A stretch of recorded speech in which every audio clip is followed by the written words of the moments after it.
안녕하십니까. 경제분석을 담당하고 있는 김호정입니다. 네, 오늘은 내년에 있을 통화정책 방향성과 환율에 대해서 점검해 보았습니다.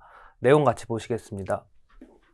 크게 세 가지 파트로 준비했고요. 내년 통화정책이 긴축으로 예상됨에 따라서 발생할 달러 강세, 그리고 관심을 가지실 원달러 환율, 그리고 주요국 통화정책을 예상해 보았습니다. 잘 아시다시피 11월 FOMC에서 테이퍼링을 발표했습니다. 파월 의장도 연임되었는데요. 배경에는 통화정책의 연속성과 인플레이션의 대응, 이런 것들이 지목되고 있습니다.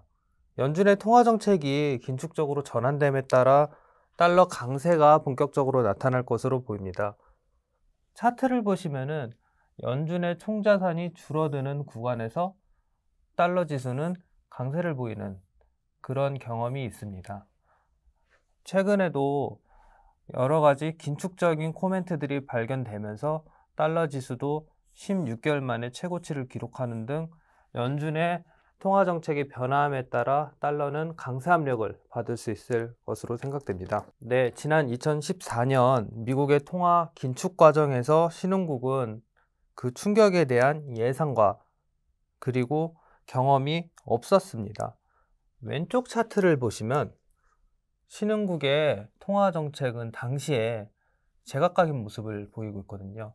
인상한 국가도 있고 반대로 인하한 국가도 있고 동결한 국가도 있고 제각각인 모습을 보였습니다.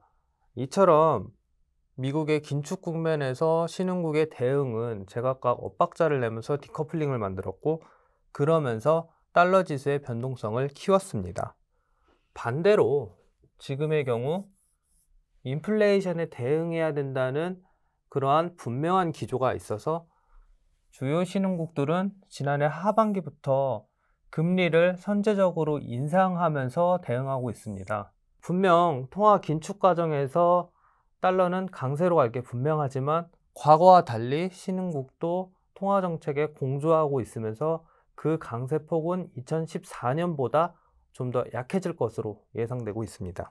달러 인덱스는 강세로 갈 것으로 예상되고 있는데요. 그렇다고 하면 원달러 환율은 어떻게 될 것인가? 원달러 환율도 상승 흐름이 이어질 것으로 생각됩니다. 먼저 좌측 차트를 보시면은 달러 공급이라고 생각할 수 있는 무역 수지, 그 다음에 외국인 국내 투자는 현재 감소하고 있습니다. 또한 이 두 가지 지표가 단기간에 개선될 것이라는 기대가 제한적인 상황에서 달러 공급 감소는 원달러 환율의 상승을 불러일으킬 수 있습니다. 우측 차트는 균형 환율이라는 이론적인 개념과 실제 환율을 비교한 내용입니다. 균형 환율에 대해서 간단하게 말씀드려야 될 것 같은데요. 균형 환율은 1, 2년간 무역 수지와 그 다음에 인플레이션을 바탕으로 해서 산출된 환율입니다. 따라서 배경이 된 무역 수지와 그리고 인플레이션이 변동이 없을 것이라는 가정하에서 만들어진 내용입니다. 파란색 선이 실제 환율이고 검정색이 균형 환율인데요.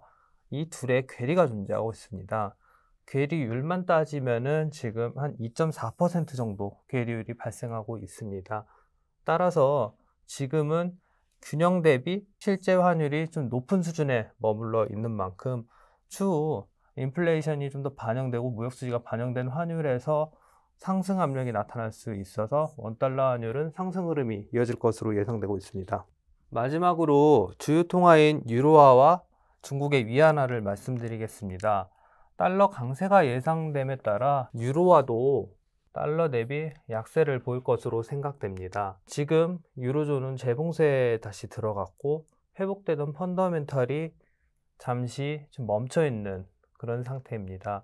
따라서 좀 펀더멘털 측면에서 유로화는 약세 압력을 받을 것으로 생각됩니다. 다만 이 ECB도 금리를 인상하진 않겠지만 지금 현재 운영 중인 자산 매입 프로그램에 대해서 변화를 줄 것으로 예상되고 있습니다. 따라서 금리 인상과 같은 그런 대응이 발생하진 않을 것 같지만 그래도 긴축적인 준비를 시행함에 따라서 달러 강세에 따른 유로화 약세는 하반기로 갈수록 조금씩 약해질 가능성이 높다고 생각됩니다. 네, 중국 위안화 말씀드리겠습니다. 위안화는 잘 아시다시피 상반기 강세 압력이 굉장히 빠르게 나타났습니다. 하반기 들어서 이제 조금씩 약세 압력이 나타나고 있지만 그 강도는 세지 않고 있습니다. 중국 같은 경우 이러한 강세 압력의 원인을 주었던 무역 수지, 그다음에 외국인 투자 등이 지금은 굉장히 빠른 속도로 줄어들고 있습니다. 또한 경제 펀더멘털도 상대적으로 약한 상태입니다. 따라서 내년에 달러가 강세가 예상됨에 따라 중국의 위안화도 약세 압력이 나타날 것으로 생각됩니다. 다만 하반기 들어서 중국이 어느 정도 펀더멘털이 회복되고 지금 재정 정책의 효과가 본격화되고 정책에 대해서 좀 더 명확한 시그널이 나오는 하반기 들어서는 이러한 약세 압력이 조금 그래도 제한적인 흐름으로 진행될 것으로 생각됩니다. 네, 지금까지 통화 정책을 바탕으로 내년 환율에 대해서 좀 알아보았습니다. 투자에 도움이 되셨으면 좋겠습니다. 감사합니다.